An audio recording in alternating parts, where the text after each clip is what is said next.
2027 സാമ്പത്തിക വർഷത്തേക്കുള്ള American H-1B visa lottery അഥവാ നറുക്കെടുപ്പ് നടപടികളുടെ ഫലങ്ങൾ പുറത്തുവന്നു തുടങ്ങിയെന്ന റിപ്പോർട്ടാണ് പുറത്തുവരുന്നത്.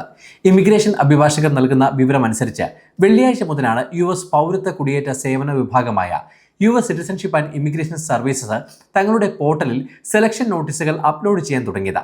മാർച്ച് 4-ന് ആരംഭിച്ച രജിസ്ട്രേഷൻ നടപടികൾ മാർച്ച് 19-ന് അവസാനിച്ചതിന് പിന്നാലെയാണ് US സിറ്റിസൺഷിപ്പ് ആൻഡ് ഇമിഗ്രേഷൻ സർവീസസിൽ നിന്നുള്ള അറിയിപ്പുകൾ വന്നു തുടങ്ങിയിരിക്കുന്നത്. രജിസ്ട്രേഷൻ നടത്തിയ കമ്പനികൾക്കും ഇമിഗ്രേഷൻ അഭിഭാഷകർക്കും ഓൺലൈൻ അക്കൗണ്ടിൽ അറിയിപ്പ് വന്നു തുടങ്ങിയെന്നാണ് റിപ്പോർട്ട്. ഈ വർഷം മാർച്ചിൽ തന്നെ ലോട്ടറി നടപടികൾ പൂർത്തിയാക്കി മാർച്ച് 31-നകം എല്ലാവർക്കും വിവരം നൽകാൻ US citizenship and immigration services തീരുമാനിച്ചിരുന്നു. ഉദ്യോഗാർത്ഥികളിൽ ചിലരുടെ അക്കൗണ്ടുകളിൽ സെലക്ടഡ് ചെയ്യപ്പെട്ടു അഥവാ സെലക്ടഡ് എന്ന സന്ദേശം ലഭിച്ചു തുടങ്ങിയെന്നാണ് റിപ്പോർട്ട്. H-1B സെലക്ഷൻ നോട്ടീസുകൾ വന്നു തുടങ്ങിയിട്ടുണ്ടെന്ന് ഹ്യൂസ്റ്റൺ ആസ്ഥാനമായുള്ള ഇമിഗ്രേഷൻ അഭിഭാഷകൻ സ്റ്റീവൻ ബ്രൗൺ എക്സിലൂടെ സ്ഥിരീകരിച്ചു. ഇതൊരു സാവധാനത്തിലുള്ള പ്രക്രിയയാണെന്നും ഈ വാരാന്ത്യം മുഴുവൻ ഇത് തുടരുമെന്നും ഓർക്കണമെന്നും അദ്ദേഹം ചൂണ്ടിക്കാട്ടി. എല്ലാ നോട്ടീസുകളും അപ്ലോഡ് ചെയ്തതായി ഔദ്യോഗികമായി അറിയിക്കുന്നതുവരെ നിങ്ങളുടെ തൊഴിലുടമകളും അഭിഭാഷകരും വിവരം കൈമാറാൻ കാത്തു നിന്നേക്കുമെന്നും അദ്ദേഹം വ്യക്തമാക്കി. പ്രത്യേകമായി ഇമെയിൽ അറിയിപ്പുകളൊന്നും ലഭിച്ചില്ലെന്നും അക്കൗണ്ട് നേരിട്ട് പരിശോധിച്ചപ്പോഴാണ് വിവരം അറിഞ്ഞതെന്നും അദ്ദേഹം കൂട്ടിച്ചേർത്തു. ഇമിഗ്രേഷൻ അഭിഭാഷകയായ എമിലി ന്യൂമാൻ വ്യക്തമാക്കുന്നത് പ്രകാരം ലോട്ടറി ഫലങ്ങൾ ഉദ്യോഗാർത്ഥികൾക്ക് നേരിട്ട് പരിശോധിക്കാൻ സാധിക്കില്ല. തൊഴിലുടമകൾക്കോ അവർ ചുമതലപ്പെടുത്തിയ അഭിഭാഷകർക്കോ ഉള്ള മൈ USCIS അക്കൗണ്ടുകൾ വഴിയാണ് ഈ അറിയിപ്പുകൾ വരുന്നത്.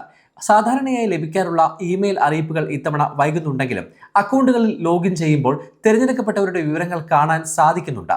അതിനാൽ തന്നെ അപേക്ഷകർ തങ്ങളുടെ സ്പോൺസർമാരുമായോ ലീഗൽ ടീമുമായോ നിരന്തരം സമ്പർക്കം പുലർത്തേണ്ടത് അനിവാര്യമാണ്. അപേക്ഷകർ ലോട്ടറി ഫലം പരിശോധിക്കുമ്പോൾ തങ്ങളുടെ സ്റ്റാറ്റസ് സബ്മിറ്റഡ് എന്നാണോ കാണുന്നതെന്ന് ശ്രദ്ധിക്കേണ്ടതുണ്ട്.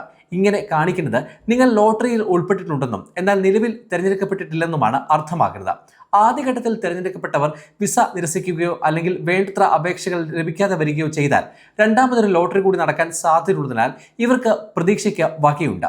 എന്നാൽ നോട്ട് സെലക്ടഡ് എന്ന് കാണിക്കുന്നവർക്ക് ഈ വർഷത്തെ ലോട്ടറിയിൽ പിന്നീട് അവസരമുണ്ടാകില്ല. പുതിയ മാറ്റങ്ങൾക്കനുസരിച്ച് കൃത്യമായ രേഖകൾ തയ്യാറാക്കി അപേക്ഷകൾ സമർപ്പിക്കാൻ തൊഴിലുടമകൾ ശ്രദ്ധിക്കേണ്ടതുണ്ട്.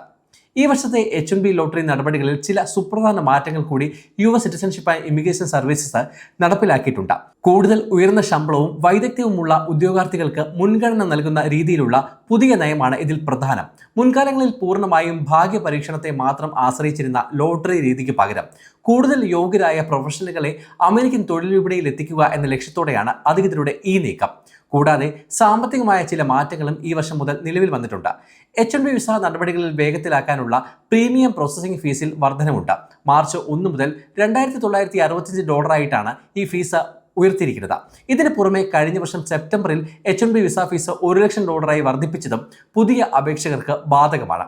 അതേസമയം ലോട്ടറിയിൽ തിരഞ്ഞെടുക്കപ്പെട്ടവർക്ക് ഏപ്രിൽ 1 മുതൽ ജൂൺ 30 വരെയുള്ള സമയപരിധിക്കുള്ളിൽ പൂർണ്ണമായ വിസ അപേക്ഷ സമർപ്പിക്കാൻ സാധിക്കും.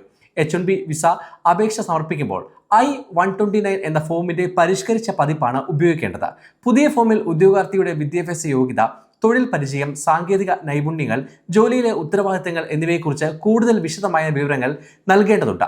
ലേബർ കണ്ടീഷൻ ആപ്ലിക്കേഷൻ അഥവാ LCA നൽകിയിരിക്കുന്ന വേതന നിലവാരം നിശ്ചയിക്കാൻ ഈ വിവരങ്ങൾ നിർണായകമാണ്. അതിനിടെ രണ്ടാമതൊരു ലോട്ടറിക്ക് സാധ്യതയുണ്ടെന്ന ചോദ്യം പല ഉദ്യോഗാർത്ഥികളും ഉയർത്തുന്നുണ്ട്.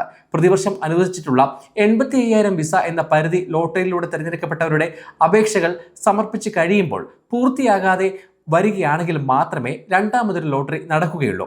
2025 സാമ്പത്തിക വർഷത്തിൽ രണ്ടാമതൊരു ഘട്ടം ഉണ്ടായെങ്കിലും 2026 അത്തരമൊരു സാഹചര്യം ഉണ്ടായിരുന്നില്ല.